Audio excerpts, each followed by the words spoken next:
warahmatullahi wabarakatuh. Kami dari kelompok 3 Medlit yang beranggotakan Elvi Rahmita, Nestia Fitri Nasrul, serta Nur Anissa akan menjelaskan tentang data, jenis, sumber, instrumen penelitian, dan uji validitas.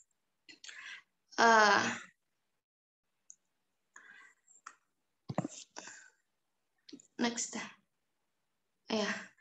Langsung saja yang pertama pengertian data yang akan dijelaskan oleh Nur Anissa. Kepada Nur Anissa dipersilakan.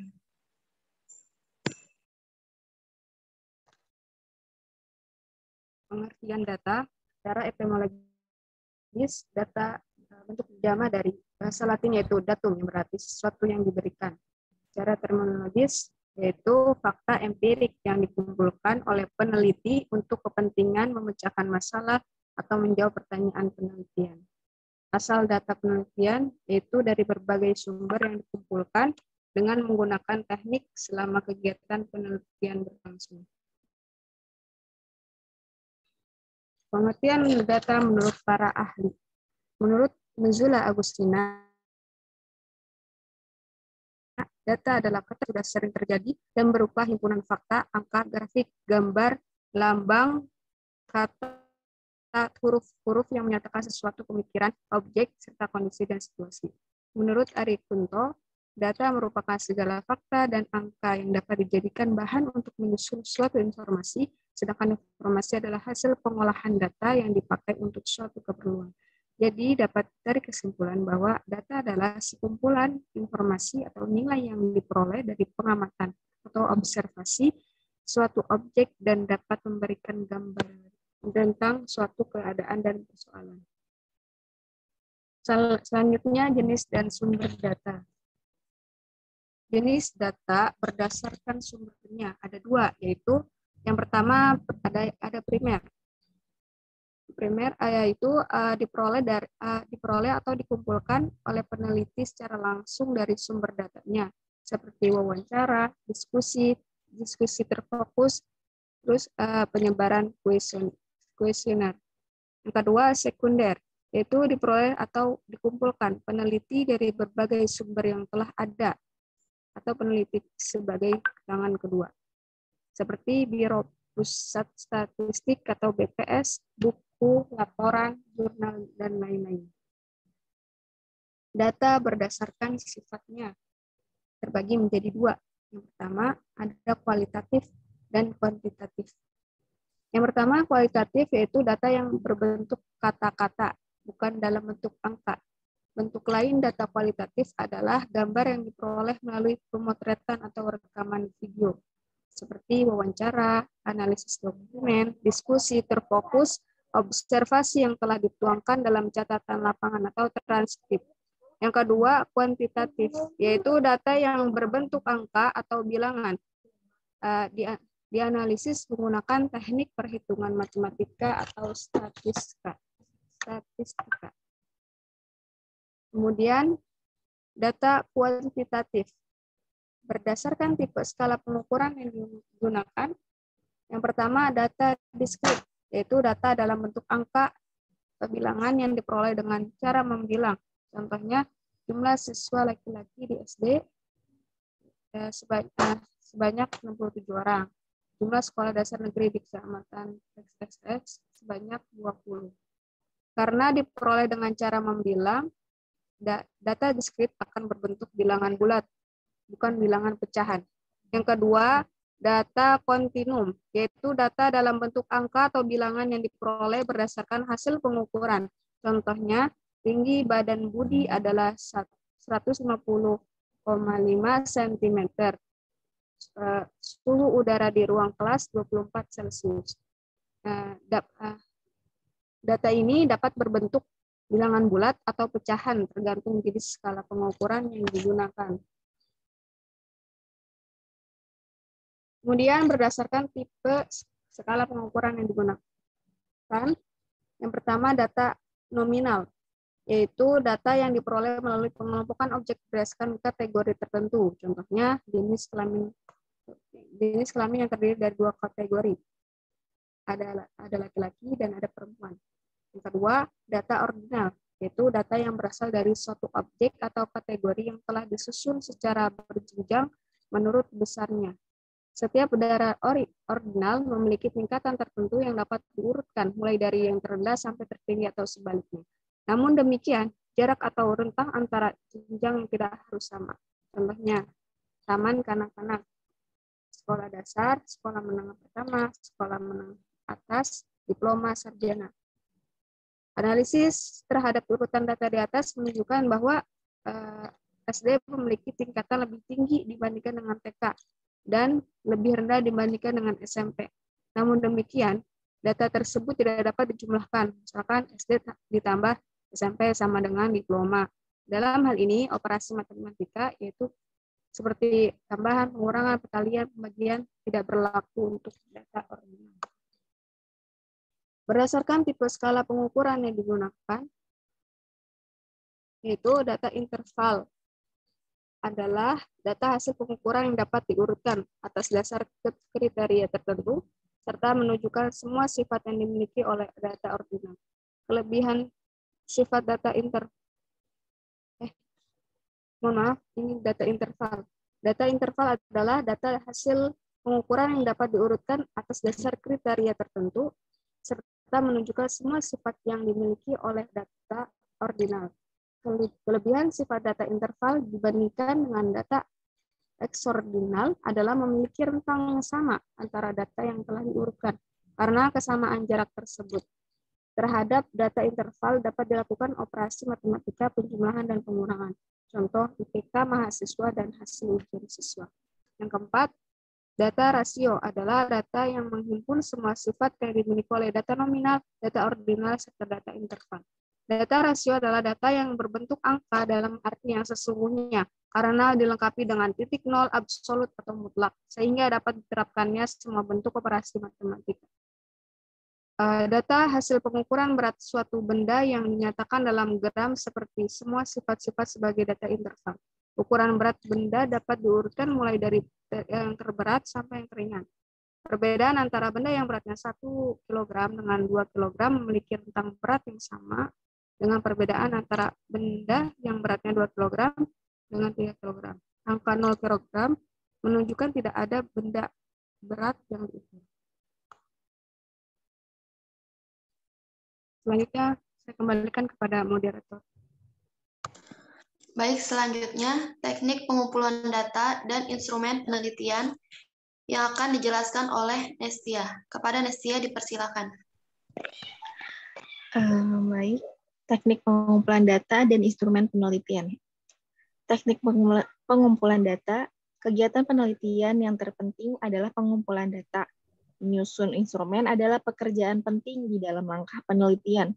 Tetapi mengumpulkan data jauh lebih penting lagi, terutama jika peneliti menggunakan metode yang rawan terhadap masuknya unsur subjektif peneliti untuk mengukur ada atau tidaknya atau besar kecilnya kemampuan objek yang diteliti, seringkali menggunakan tes. Perlu kita ketahui, pelaksanaan tes bukan hanya untuk mengukur kemampuan manusia, tetapi tes dapat juga dilakukan untuk mengukur kemampuan mesin atau perlengkapan lainnya. Juga bahkan seekor binatang seperti anjing pelajar perlu juga dites. Dari tes akan diketahui ada yang memiliki kemampuan yang rendah dan ada pula yang tinggi. Pertama ada pengumpulan data melalui kuesioner dan angket. Sebagian besar penelitian umumnya menggunakan kuesioner sebagai metode yang dipilih untuk mengumpulkan data. Kemudian ada pengumpulan data melalui metode interview.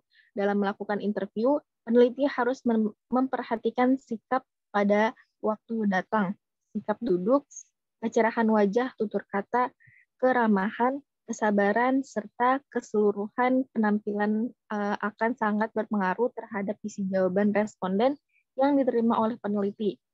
Secara garis besar, ada dua macam pedoman wawancara, yaitu pedoman wawancara tidak terstruktur, yaitu pedoman wawancara yang hanya memuat garis besar yang akan ditanyakan, dan jenis kedua adalah pedoman wawancara terstruktur, yang yaitu pedoman wawancara yang disusun secara terperinci sehingga menyerupai checklist.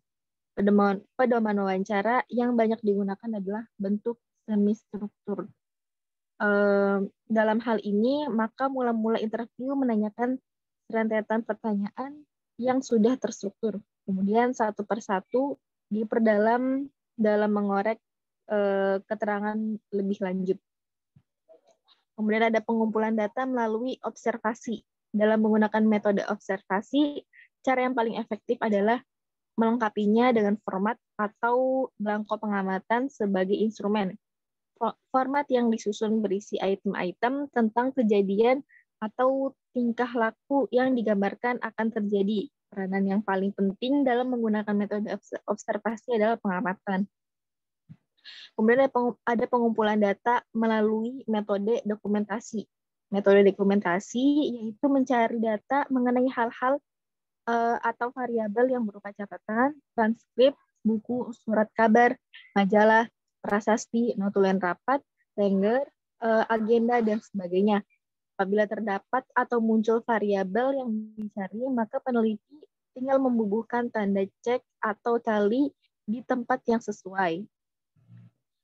Berikut penjelasan instrumen penelitian. Menyusun instrumen merupakan langkah penting dalam pola prosedur penelitian. Instrumen berfungsi sebagai alat bantu dalam mengumpulkan data yang diperlukan. Bentuk instrumen berkaitan dengan metode pengumpulan data, misal metode wawancara yang instrumennya pedoman wawancara. Metode angket atau kuesioner, instrumennya berupa angket atau kuesioner. Menyusun instrumen pada dasarnya adalah menyusun alat evaluasi. Karena mengevaluasi adalah memperoleh data tentang sesuatu yang diteliti.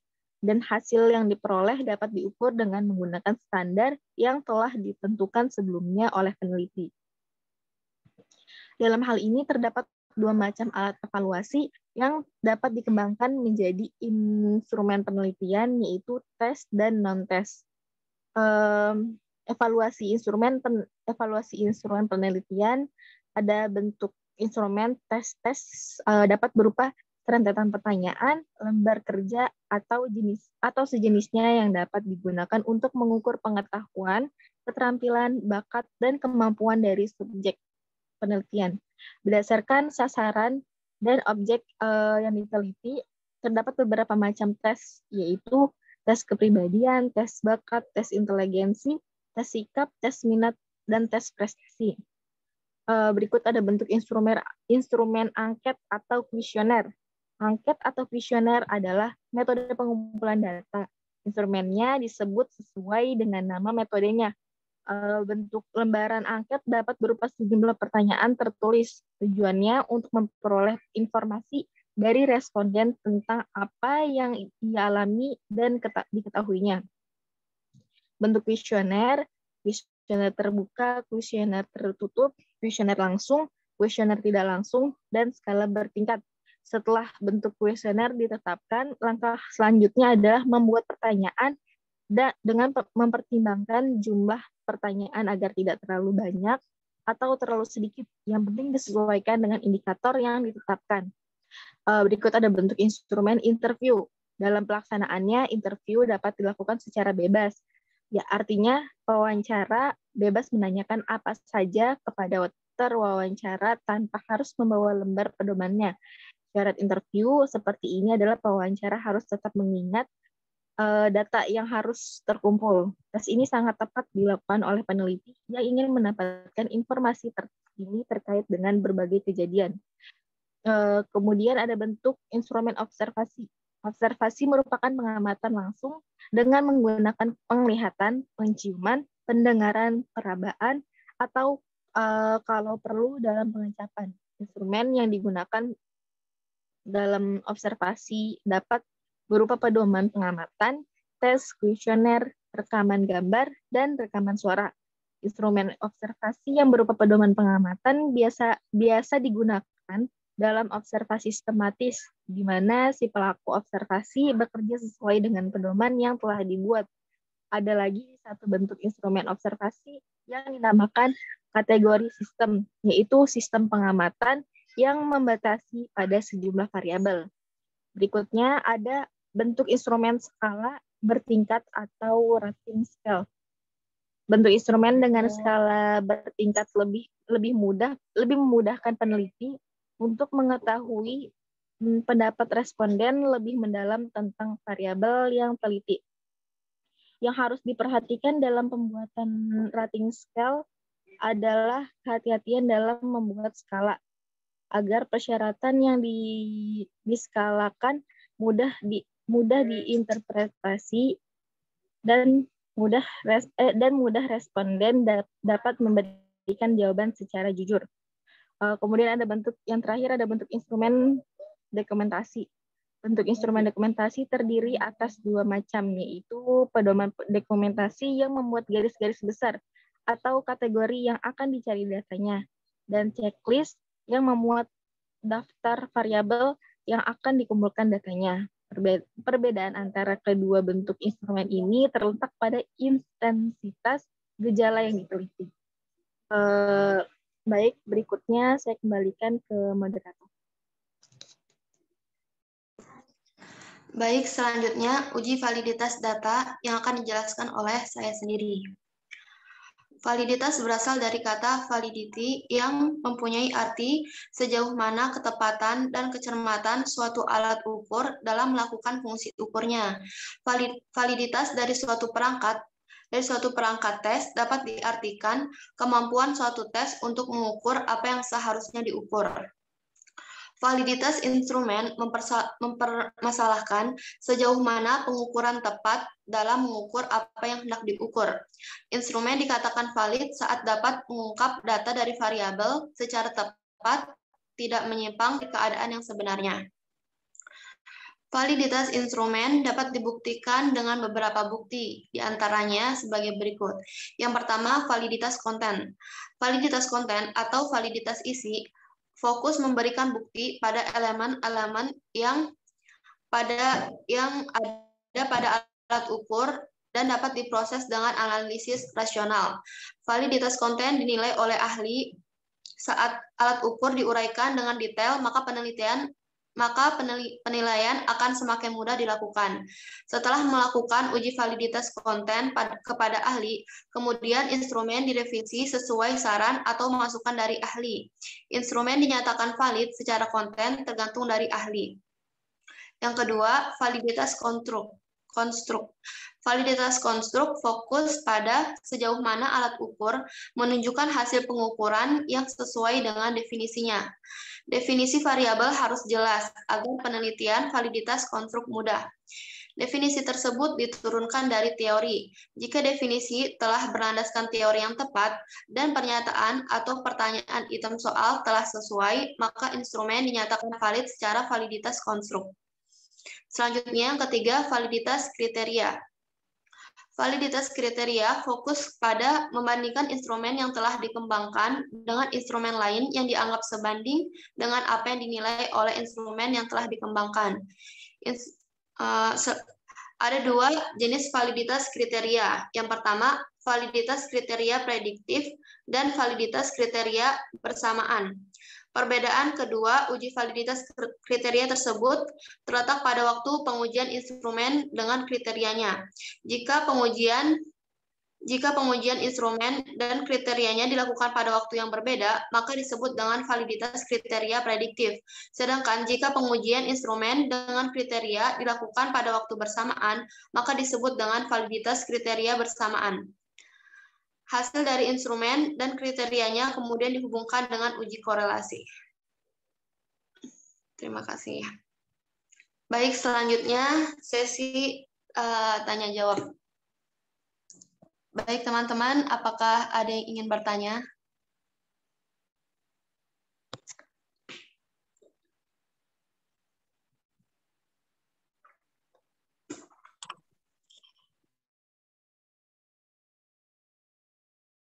Baik, tidak ada ya?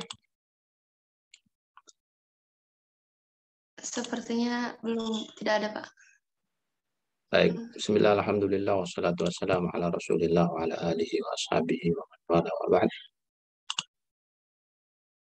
Rabbi syrah li sadri wa yassir li amri wa hlul 'uqdatam min lisani yafqahu qawli.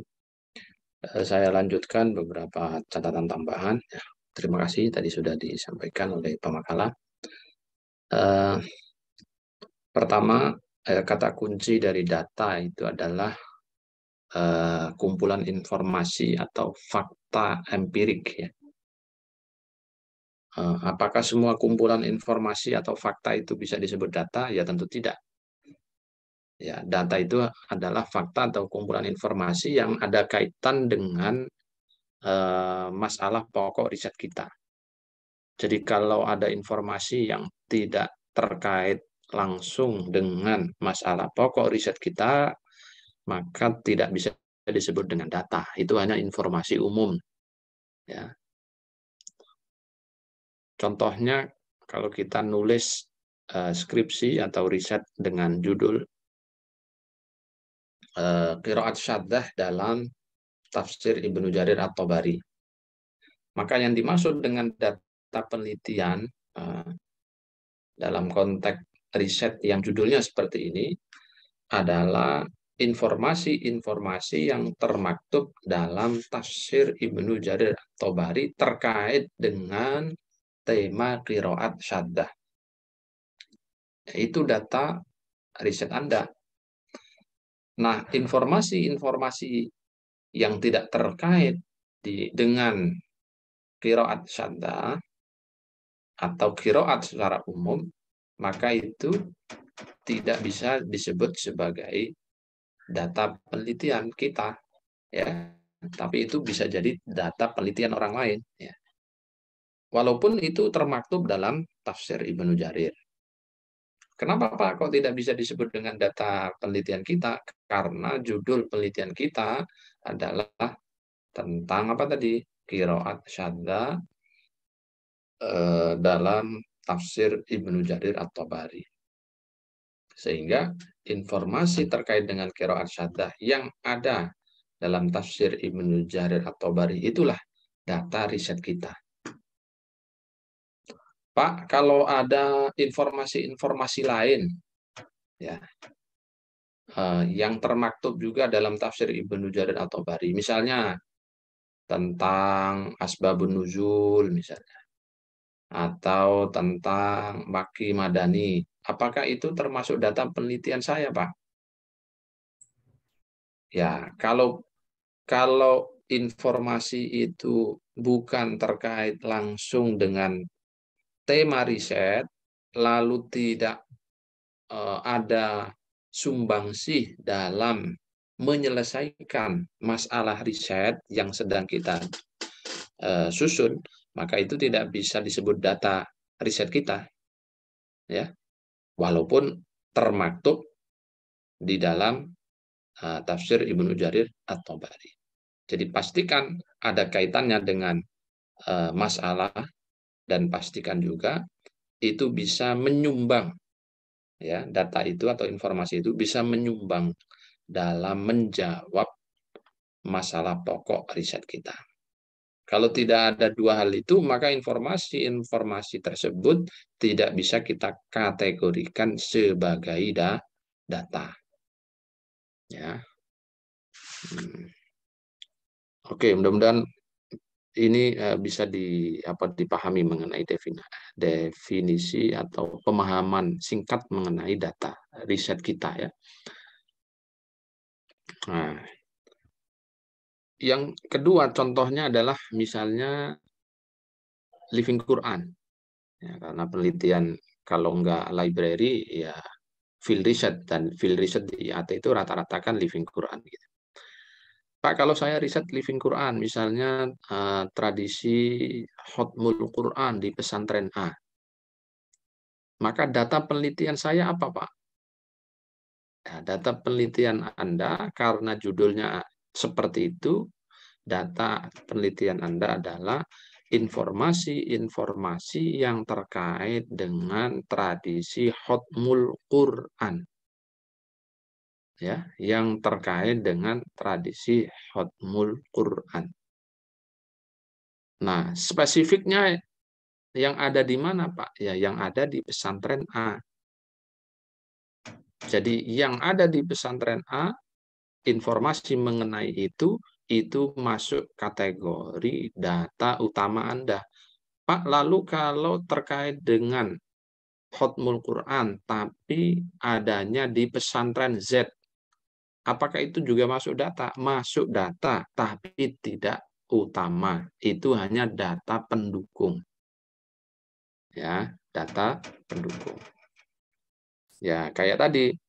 Pak, saya misalnya contoh yang pertama tadi ya, judulnya Qiraat Syaddah dalam tafsir At-Tabari. Pak, saya menemukan informasi ini, Pak, di tafsir Ar-Razi mengenai Qiraat Syaddah. Ini masuk data apa enggak, Pak? Masuk data. Karena inline dengan tema utama Anda, Qiraat Syaddah. Hanya saja bukan data utama, tapi itu data pendukung atau pelengkap saja. Nah, itu yang Anda bisa membedakan ya. Jadi, pastikan informasi itu, pastikan fakta itu ada kaitan langsung dengan tema utama riset.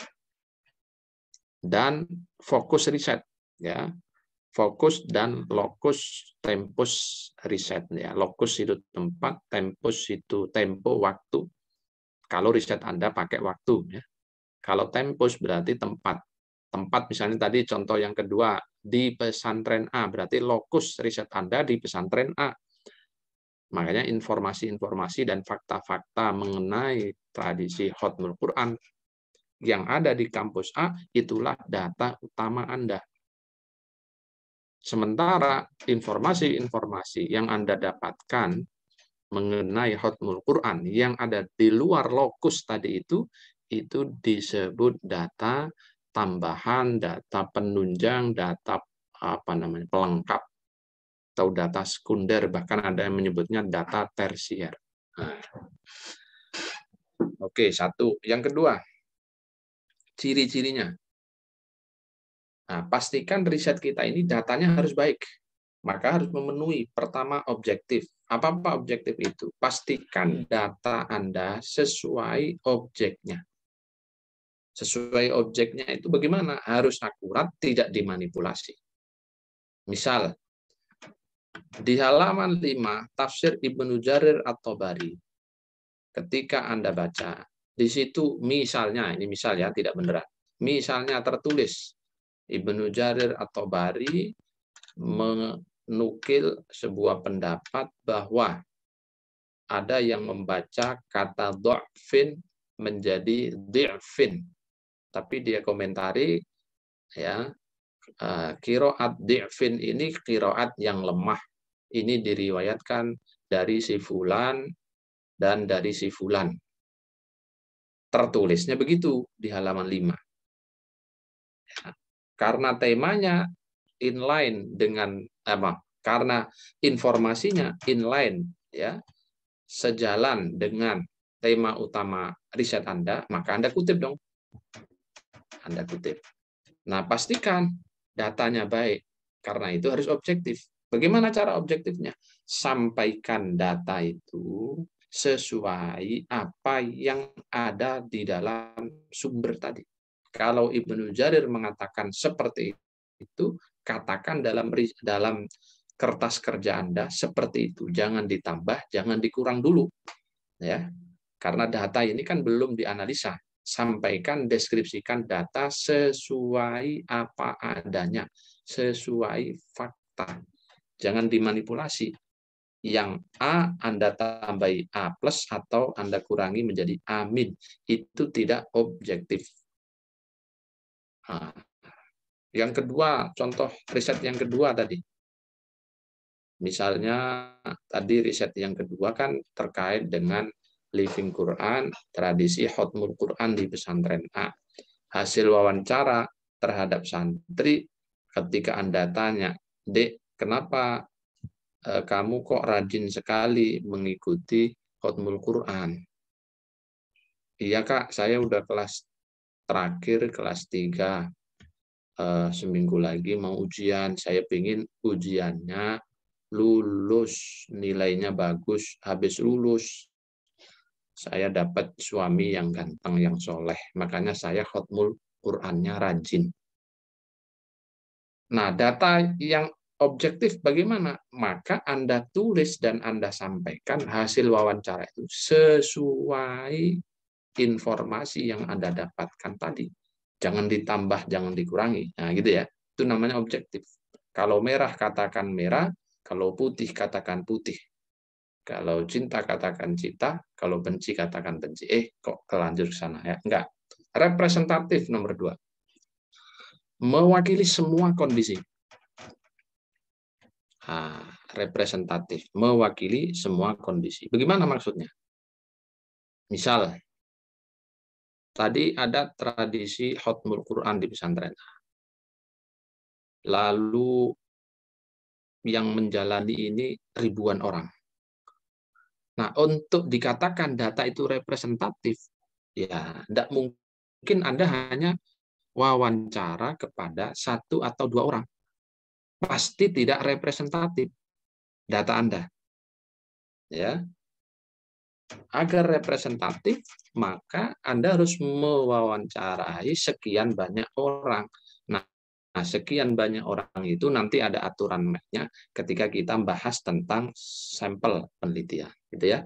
Ya minimal ada perwakilan dewan pengasuhnya, ustadznya, pengurus pondoknya, lalu santrinya, berapa orang itu harus ada yang mewakili dari unsur-unsur itu. Baru hasil daripada keterangan mereka ya itu bisa disebut representatif. Tapi kalau hanya 1-2 orang dan itu tidak mewakili unit-unit atau unsur-unsur kategori yang ada, ya itu tidak bisa disebut representatif datanya. Makanya tidak baik. Jadi yang kedua, pastikan representatif. Pak, kalau kayak riset yang pertama tadi, library, Pak, itu gimana representatifnya? Ya, misalnya Anda qiraat saddah, ya kan? Dalam tafsir Ibnu Jarir. Misalnya Anda batasi qiraat saddah yang ada dalam surat Al-Baqarah. Lalu ternyata data yang Anda baca itu hanya 5 lembar pertama dari surat Al-Baqarah. Sisanya yang berayat-ayat itu tidak Anda baca. Ini tidak representatif. Baru baca 5 halaman kok langsung disimpulkan. Anda tidak representatif itu. Makanya kalau fokus misalnya hanya di surat Al-Baqarah, ya Anda telisik mulai dari penjelasan alif lam mim sampai terakhir itu. Diteliti ya kalimat per kalimat, kata per kata, mana bagian-bagian yang menjelaskan tentang qiraat saddah dalam tafsir ini, dalam surat Al-Baqarah, tafsir Ibnu Jarir. Kalau semuanya sudah, ya minimal 90%-nya sudah Anda ambil, Anda kutip, maka itu bisa disebut data representatif. Tapi kalau baru 5 halaman, artinya baru berapa itu? 1/4-nya saja, ya belum representatif. Ya. Oke, yang 3, tingkat kesalahan kecil. Tingkat kesalahan ini bisa bersifat substantif, bisa berupa teknis, metodologis. Yang substantif berarti Anda salah mendeskripsikan isi atau substansi dari data itu. Fatal ini, nggak boleh, data Anda berarti rusak. Dan itu akan berpengaruh pada kesimpulan akhir. Misalnya bagaimana? Ibnu Jarir mengatakan di halaman 5 bahwa di'fin itu termasuk qiraat saddah. Kamu tulis di'fin itu qiraat shahihah mutawatirah. Waduh, kacau ini. Kesalahan jali besar itu. Karena apa? Substansinya salah Anda kutip. Nggak boleh itu. Ya, Anda nanti menjadi penyesat, ya. Lalu kesalahan teknis bagaimana? Anda salah nulis, transliterasinya salah, kutipan halamannya salah. Nah, itu perkecil itu semua. Dengan apa? Kejelian dan bolak-balik membaca, nge-proof tulisan Anda sendiri. Wong adanya di halaman 5, ketika Anda nulis di kertas kerja Anda tulis halaman 10. Ya kan? Harusnya ditransliterasi panjang. Anda transliterasinya pendek, itu juga menyebabkan kesalahan. Nah, pastikan akumulasi kesalahannya itu terminimalisir dan sangat kecil, ya. baik dari aspek teknis maupun substantif. Yang keempat, tepat waktu. Tepat waktu itu maknanya pertama sesuai schedule. Misalnya jadwalnya 3 bulan, ya selesaikan riset Anda 3 bulan. Itu makna pertama. Makna yang kedua, tepat waktu itu sesuai dengan tempus riset Anda. Tempus riset Anda. Misalnya tempusnya itu tafsir tahun 2000 sampai 2010. Maka pastikan ya data-data yang Anda kutip itu adalah di rentang waktu yang Anda sebut itu. 2000. Berapa tadi? 2000 sampai 2010. 10 tahun, rentang 10 waktu tahun itu. Itu yang menjadi data utama, harus pastikan di dalam itu. Jangan mengutip abad berapa gitu ya. Atau tahun 80-an gitu ya. Ya, kalau temanya masih nyambung bisa kita sebut data ya. Tapi datanya bukan masuk utama, tapi itu hanya data informasi tambahan. Nah, pastikan ya yang kategori data utama itu adalah yang masuk dalam rentang waktu yang sudah kita tulis di dalam proposal riset kita itu. Pastikan tepat ya, jangan melampauinya. Nah, itu makna ada di antara makna tepat waktu. Yang kelima, relevan. Relevan itu sesuai dengan masalah penelitian kita, sesuai dengan variabel penelitian kita, sesuai dengan fokus penelitian kita, tempus, lokusnya, itu sesuai. Pastikan ya. Jangan risetnya tentang tradisi Hotmul Quran, Anda banyak bicara tentang apa misalnya nasih mansuh atau tentang tradisi yasinan. Wong risetnya mau nyari tradisi Khatmul Quran di pesantren A, kok data yang dominan Anda masukkan itu tentang tradisi yasinan di pesantren B atau di pesantren A yang sama. Joko Sembung itu tidak relevan ya. Walaupun pesantrennya sama. Ya, ini harus hati-hati Anda ya. Oh, risetnya tentang qiraat syaddah. Tahu-tahu Anda banyak memasukkan data seputar apa? Seputar nasih mansuh maki madani. Ya, Joko Sembung. Ya, tidak naik becak. Joko Sembung naik becak. Tidak nyambung. Cak. Nah, itu kalau bahasa Jawa ya. Oke, jenis data. Kalau dilihat dari sumbernya, sebagian mengkategorikan sumber, sebagian mengkategorikan cara memperoleh. Dilihat dari sumbernya, ya. Jadi ada primer, ada sekunder. Ini penting ya, karena dalam proposal harus ada nanti. Sumber primer, ya, sumber data primer. Apa sih? Yaitu sumber data yang langsung diambil dari sumber pertama dan utama. Misal, dalam contoh yang pertama, qiraat syaddah dalam tafsir Ibnu Jarir at-Tabari. Maka yang dimaksud data primer penelitian ini adalah tafsir Ibnu Jarir at-Tabari. Apa itu? Jami'ul Bayan fi Ta'wili Ayil Quran. Karangan Ibnu Jarir, sertakan penerbitnya, tahunnya, sesuai kitab yang Anda punya. Itu primer. Langsung Anda ambil dari situ. Pak, kalau karangan Ibnu Jarir yang lain kan beliau punya banyak karya, misalnya Tarikh Tabari. Itu masuk primer enggak? Tidak. Itu masuk sekunder. Kenapa?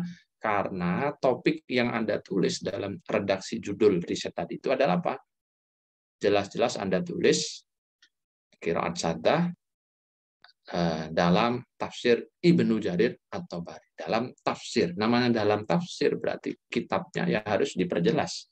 Berarti dalam kitab tafsir beliau, bukan dalam tafsir, bukan dalam kitab tarikhnya. Pak, tapi dalam kitab tarikh itu bab kesekian isinya bicara tentang qiraat syaddah, Pak, dan sejarah-sejarah qiraat syaddah. Oke. Nah, itu masuk data. Boleh Anda kutip, tapi klasternya itu klaster sekunder, ya, pelengkap, bukan primer. Jadi yang menjadi primer sekali lagi dalam contoh kasus yang tadi saya sebutkan judulnya itu adalah Jami'ul Bayan fi Ta'wil Ayat Quran. Pak, oke, saya baca nih dalam Jami'ul Bayannya At-Tabari. Ternyata di halaman 6 itu ada cerita menarik, Pak. Tentang pembagian maki, madani, tentang asbabun nuzul, dan lain-lain. Apakah itu disebut data primer, Pak? Tidak. Ya. Karena apa? Karena temanya tidak nyambung. Tema Anda kan tentang qiraat. Kok itu bicara tentang asbabun nuzul? Walaupun informasi itu sama-sama ada di dalam Jami'ul Bayan, tapi informasi yang kedua, yakni tentang asbabun nuzul dan makki madani, itu tidak disebut sebagai data primer. Pak, tapi ini membantu saya untuk memetakan pandangan Ibnu Jarir nih secara historis. Boleh dimasukkan nggak? Ya boleh. Kalau Anda masukkan dan Anda kutip, kategorinya adalah data sekunder.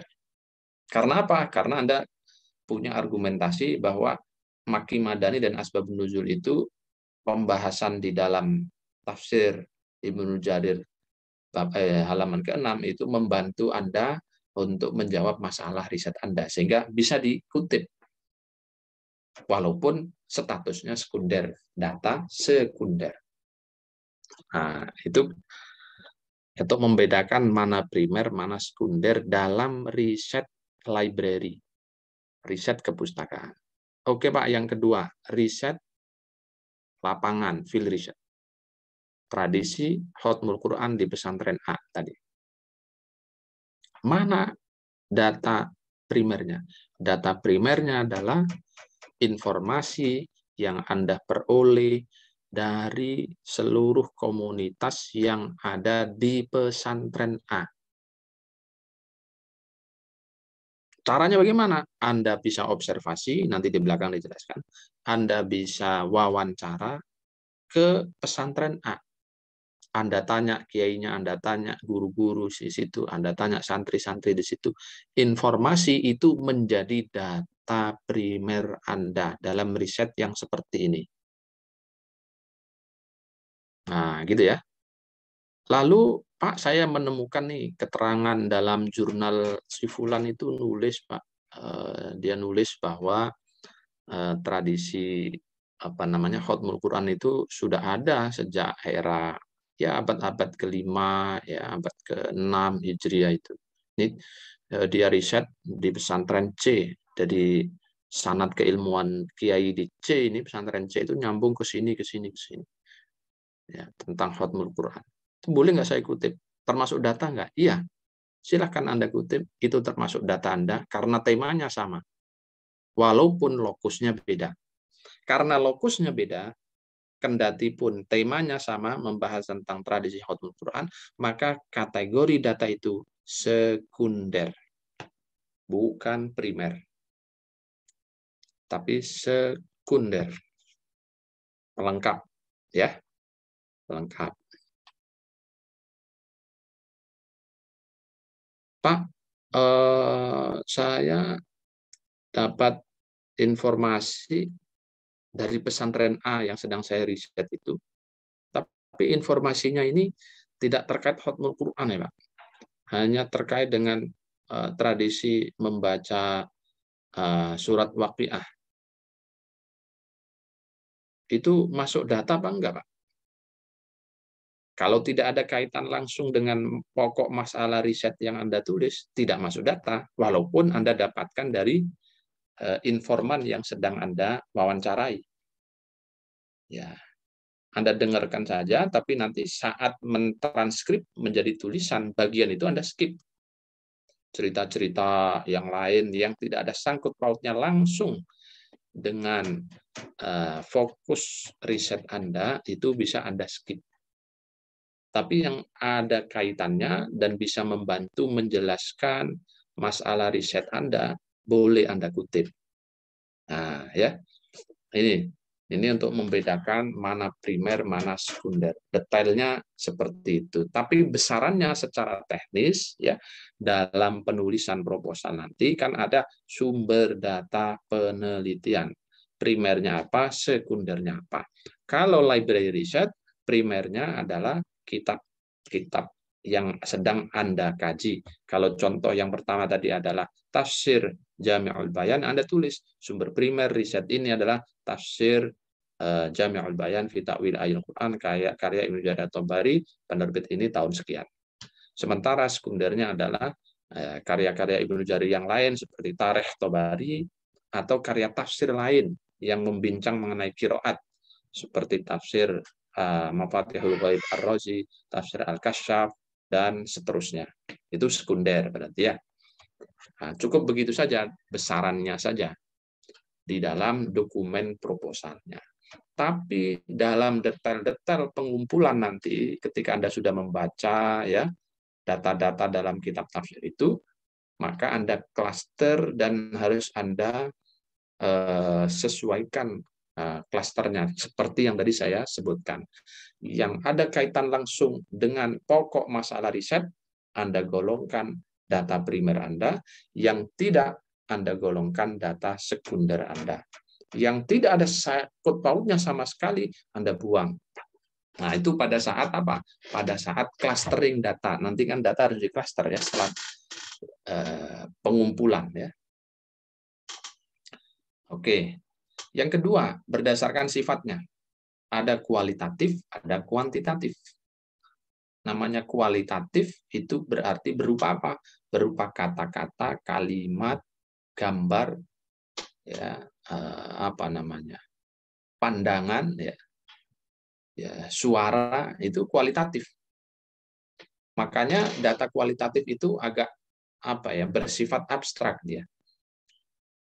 Nah, Anda mendengarkan orang ngomong gitu ya, Anda tanya begini, dia berbicara, lalu Anda rekam, lalu Anda tuliskan ya. Itu namanya data kualitatif. Maka sebagian orang menyebut data kualitatif itu unsur subjektivitasnya tinggi. Makanya harus komprehensif cara mengambil data dan nanti menganalisa data. Mengambilnya harus komprehensif, mendalam, menyeluruh, kemudian mendeskripsikannya juga harus komprehensif dan mendalam, lalu menganalisanya juga harus komprehensif dan mendalam. Tidak boleh setengah-setengah, biar tidak terjerembab kepada subjektivitas yang terlampau berlebihan. Nah, yang kuantitatif itu berupa angka, berupa bilangan. Maka sifatnya konkret biasanya. 1 ditambah 1 sama dengan 2. Jumlah santri di pesantren A ini 1.500. Konkret 1.500 karena berupa angka. 700 santri laki-laki, 800 santri perempuan. Konkret itu data kuantitatif namanya. Nah, lalu yang berasal dari Madura berjumlah 500 santri, berasal dari Aceh 600 santri, yang berasal dari Jambi sekian santri. Jelas kuantitatif. Nah, dalam riset di AT, data yang kualitatif dan kuantitatif boleh dimix ya dalam riset-riset KIAT-an. Bisa saja. Kayak tadi Living Quran kan nanti menjelaskan di bab 3 itu jumlah orang yang terlibat dalam pelaksanaan Khatmul Quran ini berapa. Kan Anda sebut angkanya. Ketika menjelaskan angka itu, Anda dapatkan dari lapangan secara fix dan final, Anda tulis, berarti itu data kuantitatif. Walaupun data kuantitatif, tapi ujungnya nanti tetap harus Anda analisa secara kualitatif. Ya. Riset-riset KIAT-an itu boleh mix datanya, kualitatif, kuantitatif, tapi ujungnya ketika saat menganalisa itu tetap dilarikan ke aspek kualitatifnya. Nah, itu. Jadi tidak kuantitatif murni. Kalau kuantitatif murni ya belum, susah untuk mencapai kategori yang baik dalam riset KIAT-an. Nah, itu sifat data. Kemudian, ya ini saya kira tidak usah ya. Saya langsung masuk ke sini. Teknik pengumpulan data. Tadi udah disampaikan. Pertama, observasi. Kedua, interview. Ketiga, dokumentasi. Keempat, FGD. Dan seterusnya masih banyak. Nah, yang sering dipakai oleh kawan-kawan IAT ya ini, observasi. Apa Pak observasi? Observasi itu pengamatan. Pengamatan itu bisa partisipatoris dan non-partisipatoris.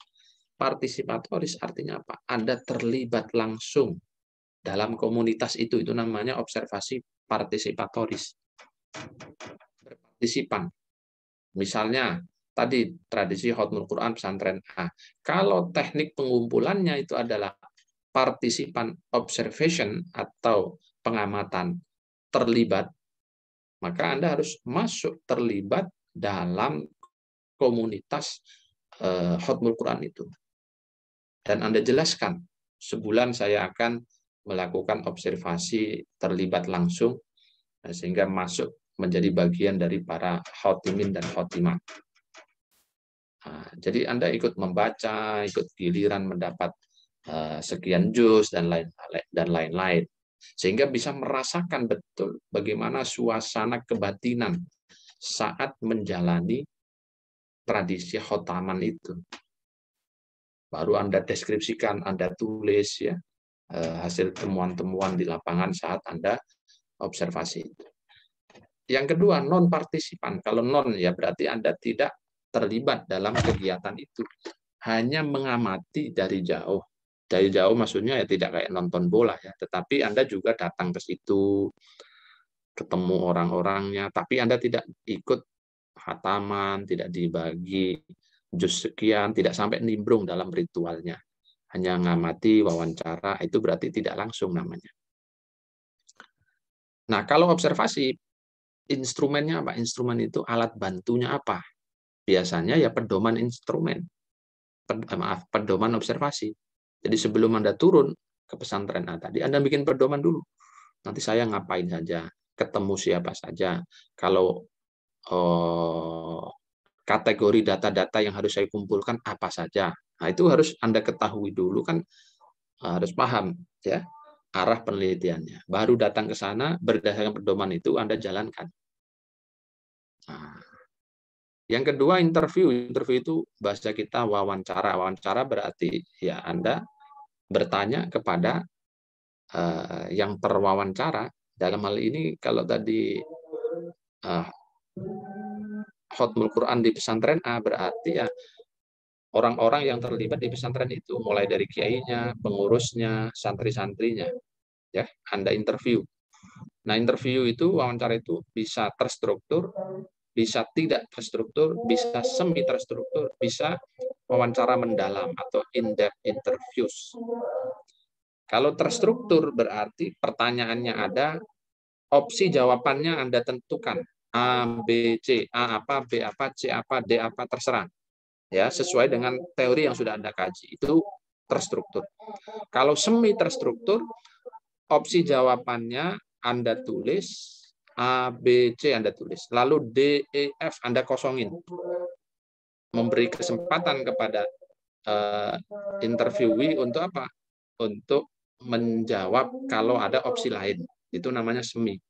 Semi terstruktur. Kalau tidak terstruktur, ya tidak usah Anda berikan daftar pertanyaan dan opsi-opsi jawaban. Just ngalir aja. Anda hanya bikin pedoman, ya. Instrumennya hanya bikin pedoman. Saya nanti tanya ini, tanya ini, tanya ini. Tapi wawancaranya ya mengalir saja. Karena apa? Tidak ada opsi-opsi jawaban. Itu namanya tidak terstruktur ya. Tapi tetap pakai pedoman. Kalau in-depth, mendalam, namanya mendalam. Ya Anda dalami terus. Contoh, Pak, siapa pertama kali yang menginisiasi tradisi Khatmul Quran? Lalu dijawab oleh informannya, Kiai Fulan bin Fulan. Karena in-depth, maka Anda dalami lagi. Kiai Fulan bin Fulan ini dulu mondoknya di mana? Oh, di pesantren di Jawa Timur, pesantren AAA. Tahun berapa, Pak? Oh, tahun sekian. Oh, berarti dia satu periode dengan kiai ini ya? Iya, satu periode. Dan kabarnya dia itu satu jejaring keilmuan. Oh, terus Anda gali terus ya. Itu namanya in-depth interview. Oke, lalu dokumentasi. Namanya teknik pengumpulan yang ketiga adalah dengan teknik dokumentasi. Sesuai dengan namanya dokumentasi, berarti Anda ngumpulin dokumen. Ya, dokumennya apa? Ya bisa jurnal, bisa karya ilmiah yang lain, bisa company profile ya, bisa berita-berita tentang perguruan tinggi, tentang pesantren ya, tentang macam-macam lah, sesuai dengan fokus riset Anda nanti. Anda kumpulin foto-fotonya, arsip-arsipnya ya yang terkait. Kemudian setelah terkumpul ya Anda baca, lalu Anda kategorisasikan ya, lalu baru nanti dideskripsikan, baru dianalisa. Namanya teknik dokumentasi. Bisa juga pakai FGD, diskusi terfokus ya. 5 orang, 10 orang ahli biasanya. Lalu Anda moderatori sendiri. Kalau tidak punya kemampuan menjadi moderator, biasanya bisa nyewa orang. Tapi di briefing dulu orang yang disewa itu. Nanti kamu, saya tahu data tentang ini. Tolong nanti digali ya dari 10 pakar yang kita undang. Udah Anda bikin instrumennya berupa daftar pertanyaan, lalu notulensi dan lain-lain ya. Hasil dari FGD baru kemudian Anda olah, Anda deskripsikan dalam laporan penelitian. Lalu ada yang tanya, Pak, teknik-teknik ini boleh di-mix nggak dalam satu judul riset? Ya boleh. Tergantung kebutuhan riset itu dan tergantung penguasaan Anda terhadap masing-masing teknik ini. Nah, misalnya Living Quran, biasanya kawan-kawan pakai 3 langsung untuk riset Living Quran. Observasi dia pakai, interview dia pakai, dokumentasi dia pakai. Pak, boleh nggak Pak kalau Living Quran hanya pakai interview? Ya boleh saja. Tergantung, yang penting data itu bisa Anda kumpulkan semaksimal mungkin sehingga bisa dideskripsikan dan dianalisa. Nah, kalau riset-riset library biasanya teknik pengumpulannya ya hanya satu, yaitu dokumentasi gitu ya. Dia hanya melihat dikumpulkan secara dokumentatif dengan membaca, mengkategorisasi ya data-data yang termaktub dalam dokumen tersebut. Nah, ya bisa juga ditambah dengan FGD untuk pendalaman misalnya dalam kasus-kasus riset tertentu. Nah, jadi selain dokumentasi, wah saya kayaknya nggak puas nih karena dokumentasi kan benda mati ya. Saya ingin mendapat input informasi dari orang-orang yang pakar di bidang ini. Misal Anda meriset tentang tafsir Kementerian Agama, lalu para tim penulisnya masih hidup.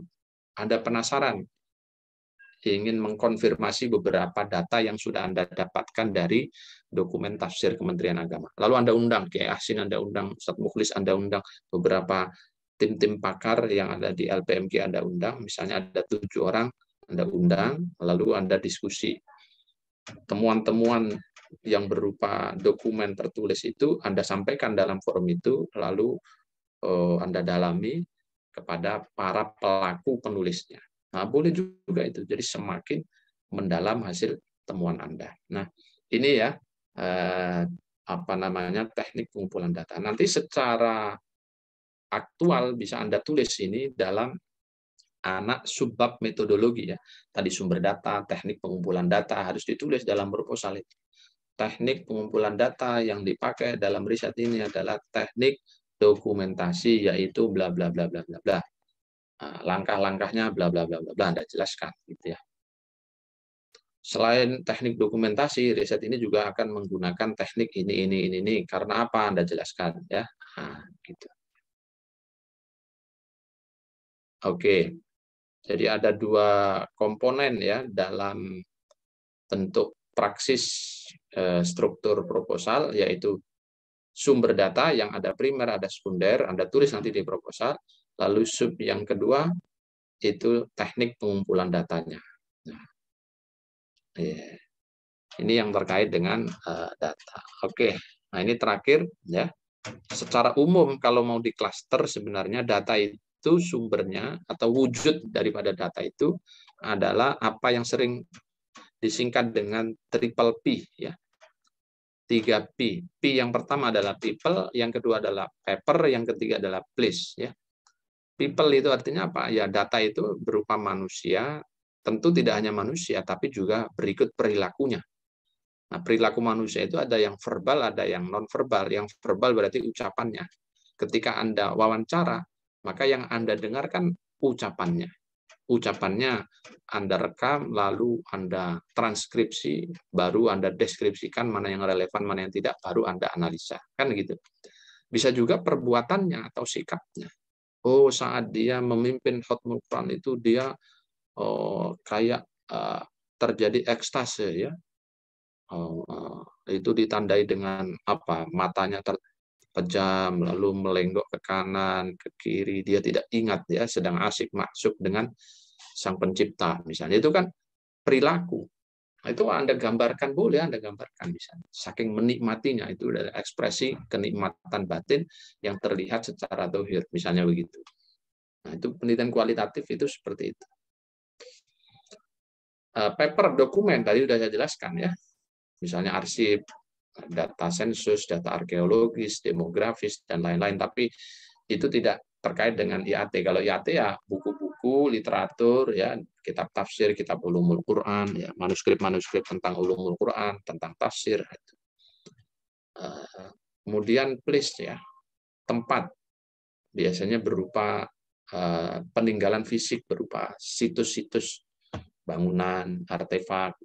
Ini dipakai oleh kawan-kawan arkeolog terutama ya, sama kawan-kawan antropolog sering memakai ini. Jadi dia datang misalnya ke situs mana Sunan Kudus, lalu moto menaranya, moto nisannya dan lain-lain. Nanti kemudian dia analisa ya. Jadi datanya itu berupa tempat peninggalan fisik. Nah, itu kalau mau diklaster secara umum ya, besaran wujud data itu bisa people, bisa paper, bisa place, triple P ya. Saya kira itu beberapa tambahan dan penegasan mengenai data penelitian ya. Silakan jika masih ada hal-hal yang ingin ditanyakan atau kalau dianggap cukup ya alhamdulillah bisa kita selesaikan.